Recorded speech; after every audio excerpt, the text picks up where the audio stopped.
پاکستان کی فضائی برتری JF-17 تھنڈر اور F-16۔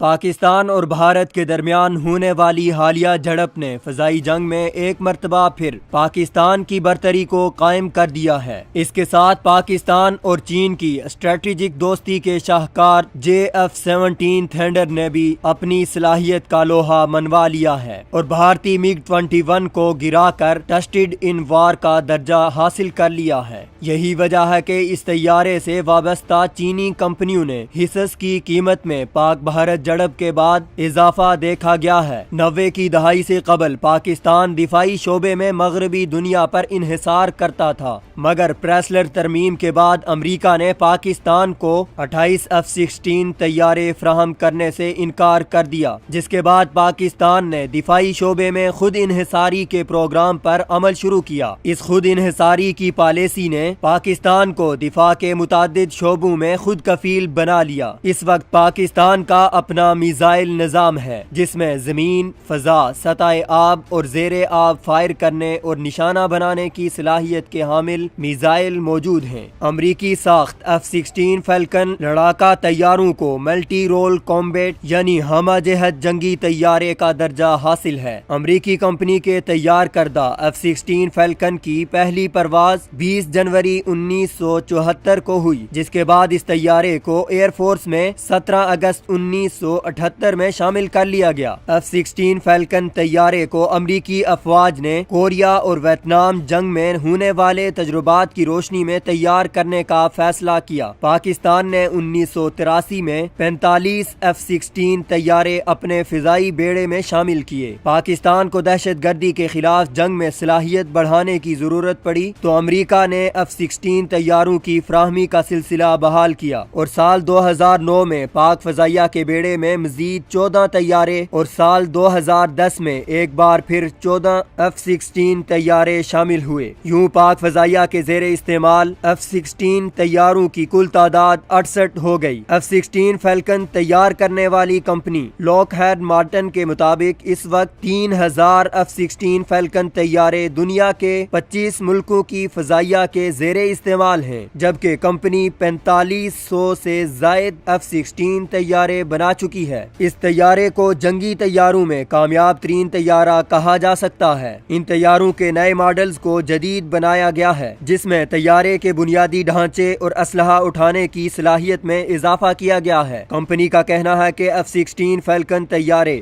سال 2070 تک آپریشنل رہ سکتے ہیں۔ پاکستان ایئر فورس نے افغانستان میں سوویت مداخلت کے دنوں میں ملکی فضائی حدود کی خلاف ورزی کرنے پر افغان فضائیہ کے روسی ساختہ سکھوئی Su-22، Su-25، AN-26 اور MiG-23 طیارے مار گرائے تھے، جبکہ کارگل کی جنگ میں بھی پاکستان نے 3 بھارتی فضائیہ کے طیاروں کو مار گرایا تھا، جبکہ F-16 طیاروں کو امریکی ریڈار اور سیٹلائٹ سے کنٹرول کرنے کا خدشہ موجود ہے۔ اس لیے پاکستان اب F-16 طیاروں کو بھارت کے خلاف استعمال نہیں کر رہا۔ JF-17 تھنڈر لڑاکا طیارہ پاکستان کے دفاعی شعبے میں خود انحصاری اور چین کے ساتھ دوستی کی ایک روشن مثال ہے۔ JF-17 ایک ہمہ جہت کم وزن 4th generation multi role aircraft ہے اور اس کو خصوصی طور پر پاکستان ایئر فورس کی ضروریات کو مد نظر رکھ کر ڈیزائن کیا گیا ہے۔ یہ ایئر فورس کو F-17C